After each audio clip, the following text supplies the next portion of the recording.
أشهد أن لا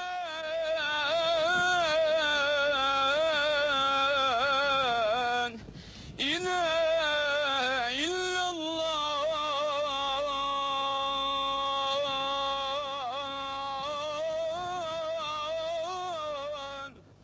There is no God but God, and Muhammad is his prophet. 5 times a day from mosques and minarets all over the Muslim world, that call goes out from Amwazin, calling the faithful to prayer. And a good Muslim will answer these calls because it's an essential part of his religion, a demanding religion which is spread from the Middle East to Europe, to Africa, to Asia, even to America.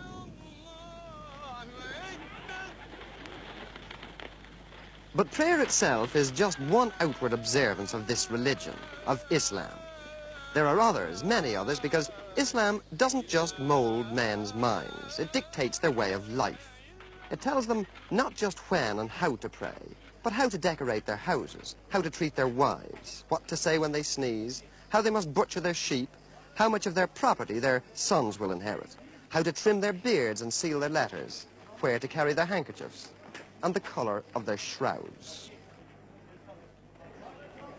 But here in Turkey, once called the Sword of Islam, here in Istanbul, with the minarets of its 500 mosques piercing the sky, here all the traditions of a great faith were trampled on by one man trying to drag his nation into the Western world of the 20th century by the seat of its baggy Turkish breeches. Mustafa Kemal was the man who changed all that. Kemal, who called himself Ataturk, the father of the Turks, was the soldier who led his country's revolution and proclaimed Turkey a republic after the First World War. Ataturk wanted no religious censor to strangle the great rush forward into the 1920s, no petrifying theologians to halt progress. Of all his revolutionary decrees, and there were many of them, his destruction of the caliphate was his most heretical action. It was like deposing the Pope or the Archbishop of Canterbury. But he did it. And he got away with it by the sheer force of his own magnetic personality. He did it, but it wasn't easy. Ataturk did away with Arabic, the holy language, so that it only existed on ancient monuments. He banned all the trappings of Islam.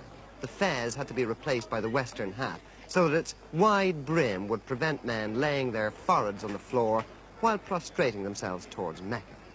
He made them wear lounge suits instead of flowing robes. He removed the veils which covered the faces of modest Muslim women.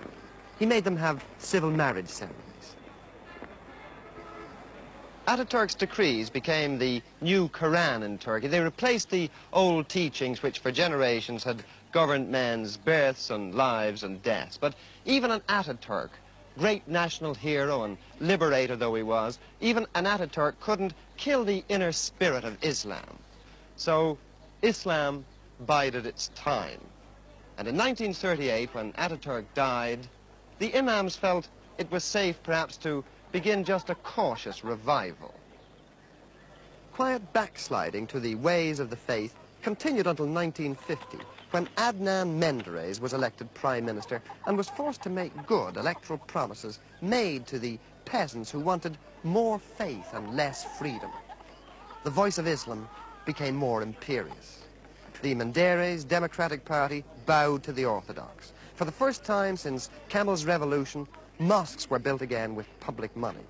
Pilgrims were allowed to set out once more for Mecca, Islam's holiest place. Religious programs are broadcast on Ankara radio. There's even a theological faculty in Istanbul, and in remote areas there are villagers hardy enough to wear the turban. Hardly anyone wears the hat that Ataturk urged on them. They temporize with a cap, which they can turn back to front while praying so that the peak doesn't prevent their foreheads from touching the ground. And older women are clamping the veil tighter around their faces. In Ataturk's day, the Muezzin had to proclaim the Esan, the call to prayer, in Turkish.